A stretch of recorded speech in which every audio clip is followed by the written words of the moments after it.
Hello, everyone, and welcome to our webcast on the ISSB's exposure draft, which proposes amendments to greenhouse gas emissions disclosures. My name is Tim Kasim, and I'm joined by my colleague, Miriel Iputo, and we're part of the team of technical staff at the ISSB. During today's webcast, we will present an overview of the exposure draft, which sets out proposed targeted amendments that would provide clarification and reliefs related to existing disclosure requirements in IFRS S2. Please note that the views expressed in this webcast do not necessarily reflect those of the International Sustainability Standards Board. Miriel, can you start by telling us about why the ISSB is proposing the amendments? Sure, Tim. As you may know, supporting the implementation of IFRS S1 and S2 is the highest priority in the ISSB's current work plan. The ISSB has taken on various activities to deliver this, including establishing the Transition Implementation Group, or the TIG, to publicly discuss implementation questions from stakeholders. In September 2024, the TIG discussed some stakeholder questions that highlighted implementation challenges which the staff decided to bring to the ISSB's attention.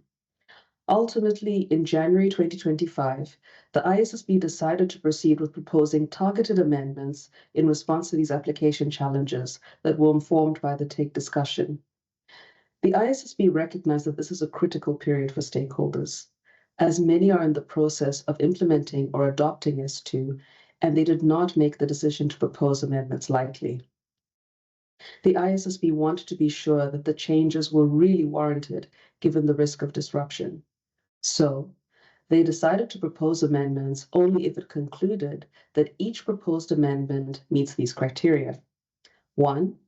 The ISSB has identified a demonstrated need, after it has explored all other options, to respond to pervasive application challenges arising from implementation, including concerns related to diversity in practice. 2, the amendments would not result in a significant loss of useful information. And 3, the amendments would not unduly disrupt entities' processes for implementation or adoption of the standard. The ISSB decided to respond to this market need promptly by proposing the amendments in a timely way. Now, let's consider the proposed amendments and what they aim to achieve. Overall, the proposed amendments are targeted toward providing reliefs to ease application of aspects of requirements related to greenhouse gas emissions disclosures in S2, and also to ensure that applicable reliefs are clear in a couple of cases.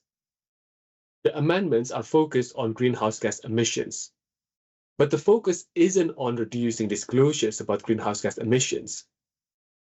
Rather, it's about making it easier for companies to apply the standards when preparing disclosures about emissions, while retaining the decision usefulness of information provided to investors.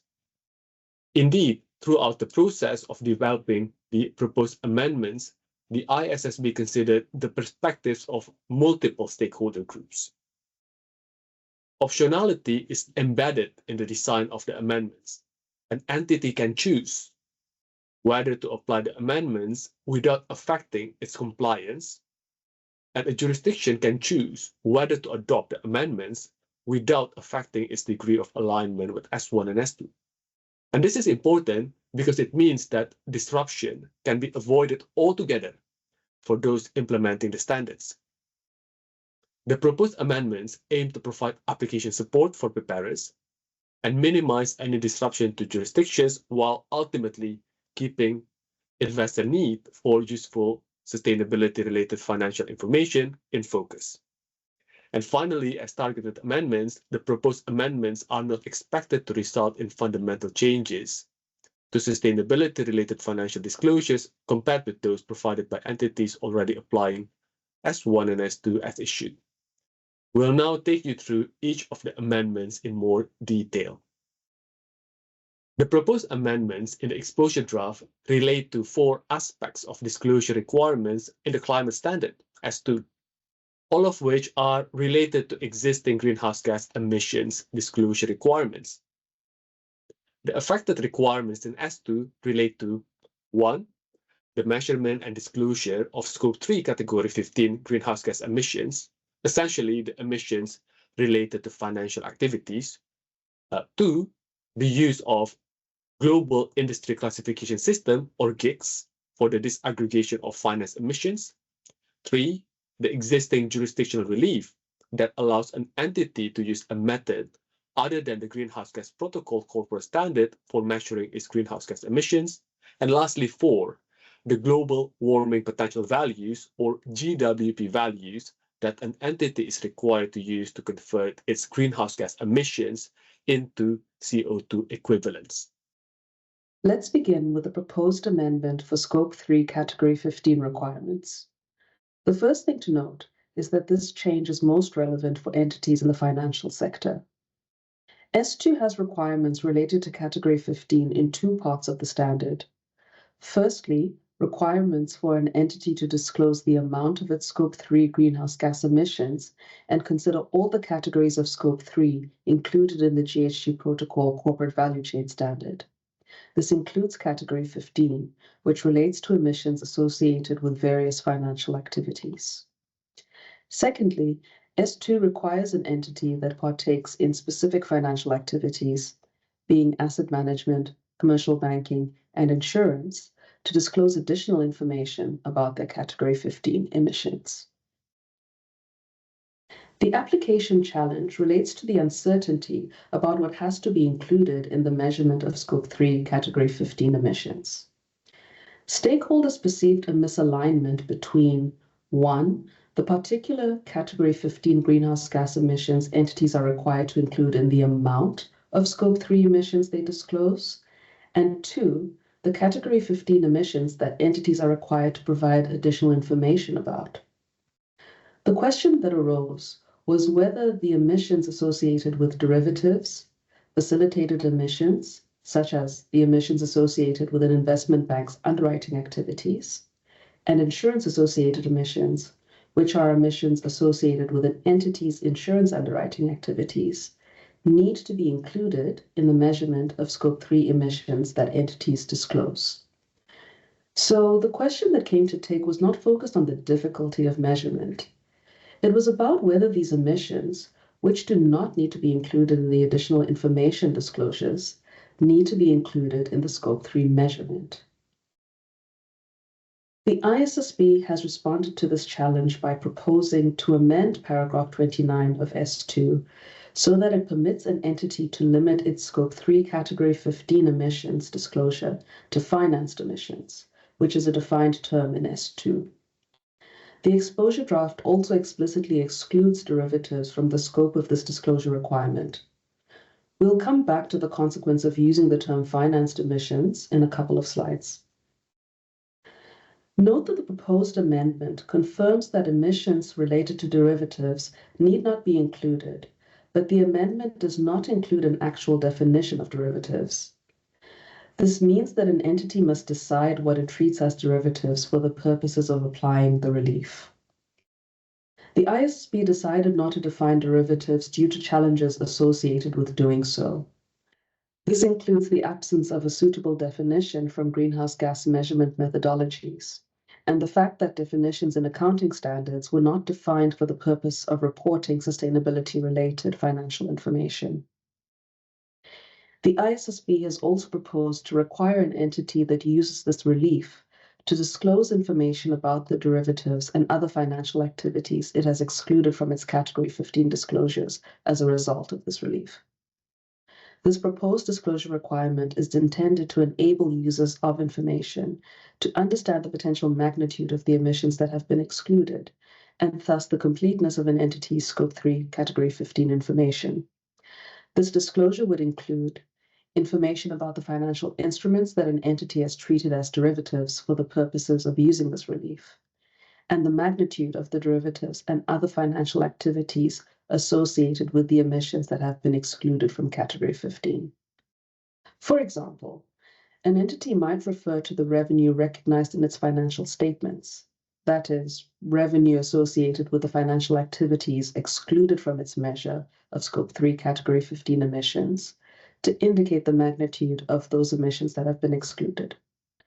The diagram on screen shows where this proposed amendment fits in, and in fact shows just how targeted the proposed change is. So, starting at the top is the requirement we mentioned earlier to disclose Scope 3 greenhouse gas emissions and consider the relevance of all 15 categories within Scope 3 per the GHG Protocol Corporate Value Chain Standard, which is a requirement applicable to all entities. Down at the bottom of the diagram is the other requirement we mentioned earlier to disclose additional information about financed emissions for entities participating in asset management, commercial banking, or insurance activities. The light blue box in the middle of the diagram represents the proposed amendment.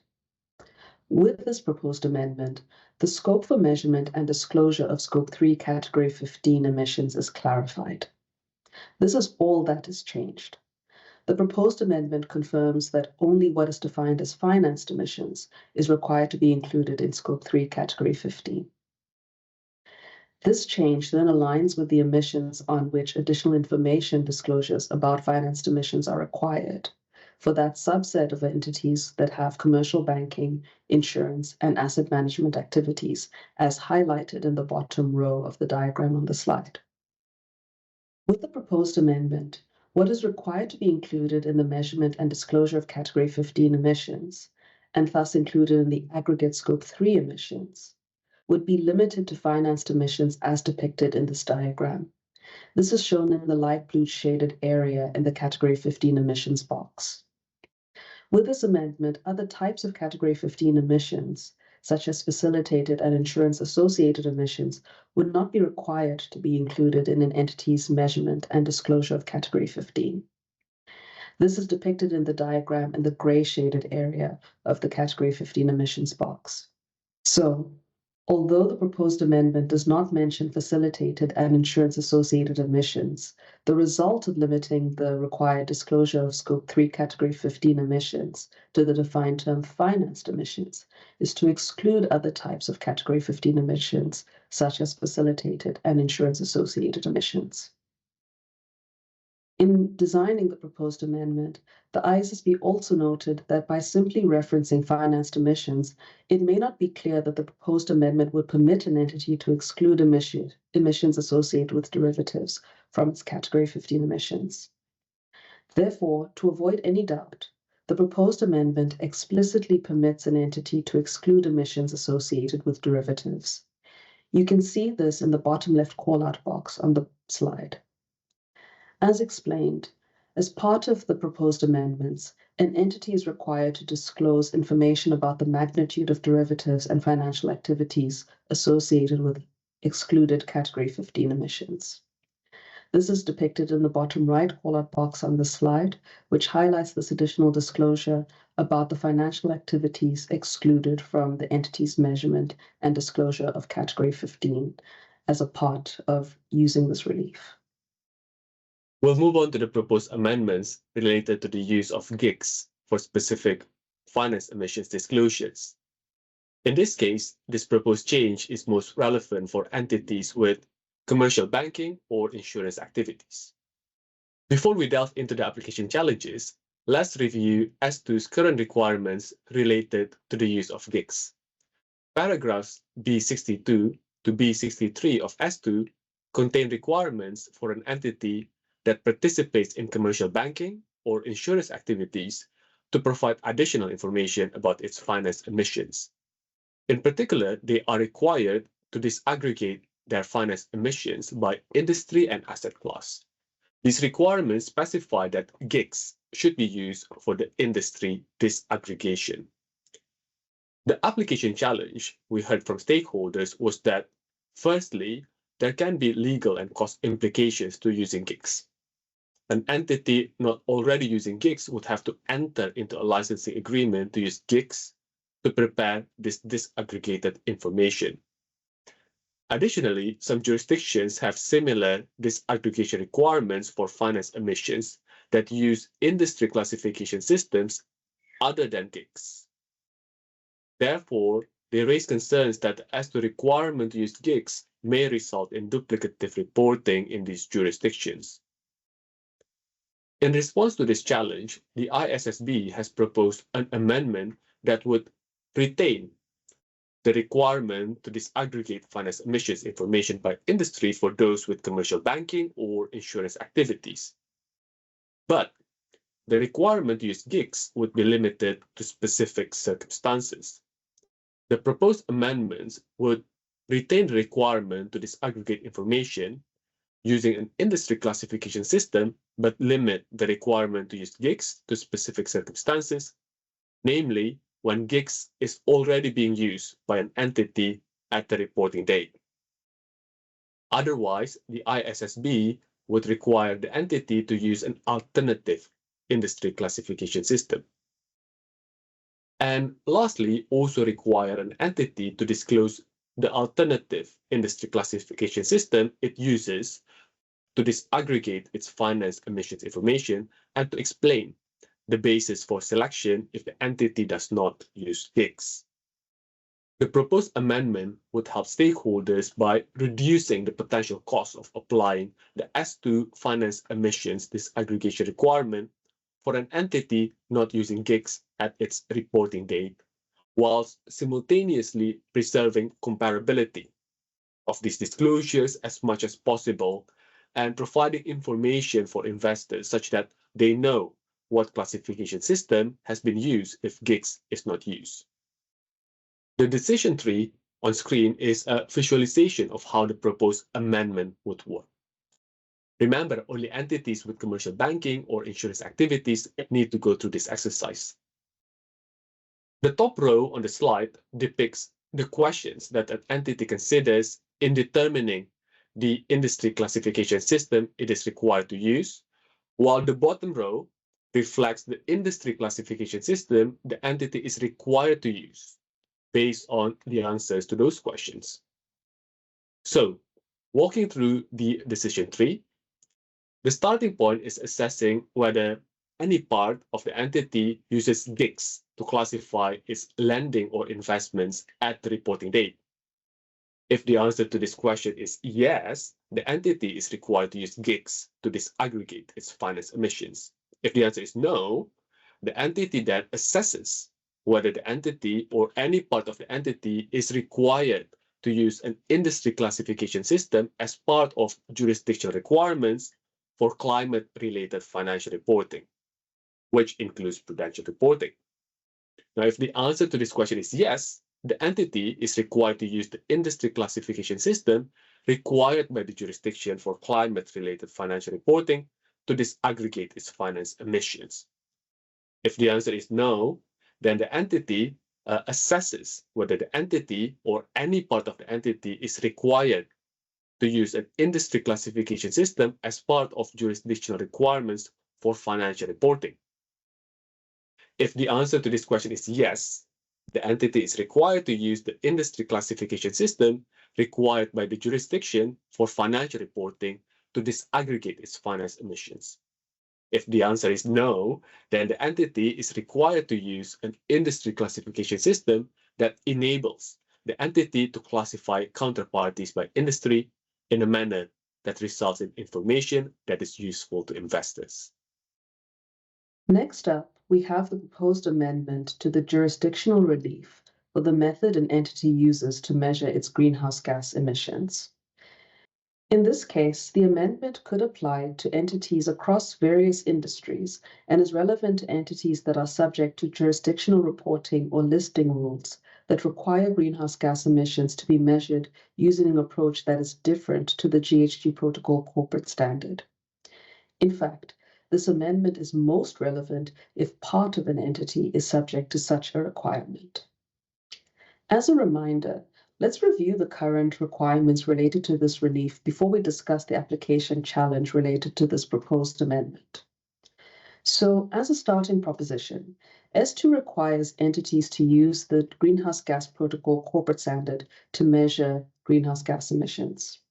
However, S2 allows an entity to use a method other than the Greenhouse Gas Protocol corporate standard if a jurisdictional authority or exchange on which the entity is listed requires the use of an alternative measurement method.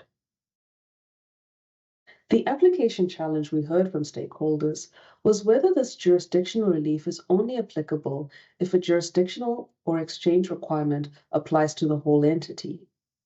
That is, the TIG was asked whether the relief is available when a jurisdictional or exchange requirement only applies to a part of an entity. The ISSB decided to address this challenge by proposing an amendment that would clarify that the relief applies to an entity in whole or in part, and would be available only in relation to the part or parts of the entity that are subject to such a jurisdictional requirement. The ISSB expects the proposed amendment would help preparers by providing clarity about whether the jurisdictional relief can be applied in this way and reducing the potential risk and related cost of duplicative reporting. The ISSB did note that this would introduce more variation in the ways in which GHG emissions might be measured, which could affect comparability. However, given that the jurisdictional relief was already provided in this area, the ISSB concluded that this incremental difference shouldn't unduly affect comparability for investors. You might be wondering when this question might be relevant. Let's consider a hypothetical example of an entity consisting of a parent and 3 subsidiaries. If one of the subsidiaries, subsidiary 3, operates in a jurisdiction that requires it to measure greenhouse gas emissions using a method other than the GHG Protocol corporate standard, would the entity be able to apply the jurisdictional relief? The amendment makes it clear that the answer to this question is yes. In this scenario, the entity would be permitted to measure the greenhouse gas emissions of subsidiary 3 using the measurement method required by the subsidiary's jurisdictional authority or exchange. And the entity would then be required to measure the greenhouse gas emissions of the other parts of the entity, being those of the parent and the other 2 subsidiaries, in accordance with the GHG Protocol corporate standard. Lastly, we'll cover the proposed amendment to the requirement related to GWB values, its global warming potential values. Before we go over the proposed amendment, remember that S2 requires entities to use CO2 equivalent as the unit of measurement for their greenhouse gas emissions. The GWB values are the factors used to convert an entity's constituent greenhouse gas emissions into CO2 equivalent values. In this case, this amendment would be most relevant to entities in jurisdictions that mandate the use of GWB values other than those set out in the latest IPCC assessment for the measurement of greenhouse gas emissions. Currently, S2 requires all entities to use the GWB values from the latest IPCC assessment for converting the 7 constituent greenhouse gas emissions into CO2 equivalents to measure greenhouse gas emissions. As GWB values are key inputs to greenhouse gas emissions measurement, stakeholders ask the TIC whether the S2 jurisdictional relief for greenhouse gas emissions measurement method applies to the GWB values.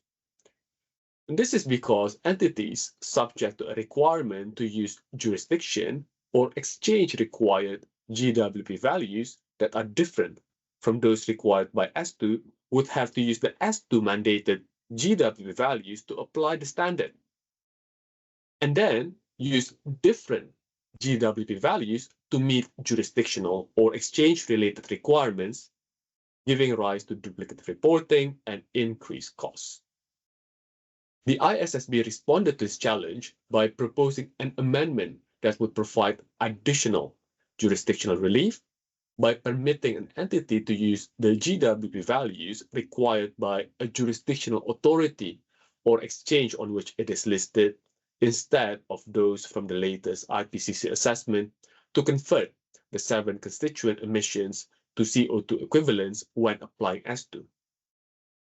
And permit an entity to apply this relief whether the jurisdiction requirement applies to the entity in whole or in part. So consistent with the proposed amendment we just went through related to alternatives to the GHG Protocol Corporate Standard. The ISSB expects the proposed amendment would help preparers by extending the scope of the jurisdictional relief to apply to GWB values, therefore reducing the potential risks and related costs of duplicative reporting. Again, the ISSB noted that it had required that common GWB values be used to support comparability, but considered that given there was existing jurisdictional relief, this proposed additional relief should not unduly affect comparability. Let's look at an example.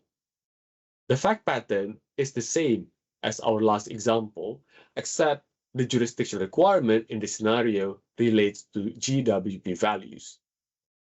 Subsidiary 3 is subject to a jurisdictional requirement to use GWB values from the IPCC's Fifth Assessment Report, or AR5, to convert its constituent greenhouse gas emissions. Note that currently the latest IPCC assessment is AR6. So that is what S2 otherwise requires. In this scenario, the entity applying the relief would be permitted to measure the greenhouse gas emissions of subsidiary 3 using AR5 and would be required to measure the greenhouse gas emissions of the other parts of the entity, the parent and the other two subsidiaries, using GWB values from AR6 in accordance with S2, which requires use of the latest IPCC assessment as of the reporting date. That brings us to the end of this webcast. We hope that this has helped you understand the basics of the proposed amendments and to understand that they are indeed targeted, but should provide practical relief for affected entities. We encourage you to read the exposure draft and its accompanying basis for conclusions for further details. Both the exposure draft and the basis for conclusions can be downloaded from the IFRS Foundation website. We look forward to receiving your feedback on the exposure draft. You can submit this feedback through the online survey on the project page. We encourage survey responses to increase the efficiency with which the ISSB can gather, analyze, and draw conclusions from your feedback. Remember, the comment period will close on the 27th of June, 2025. Thank you.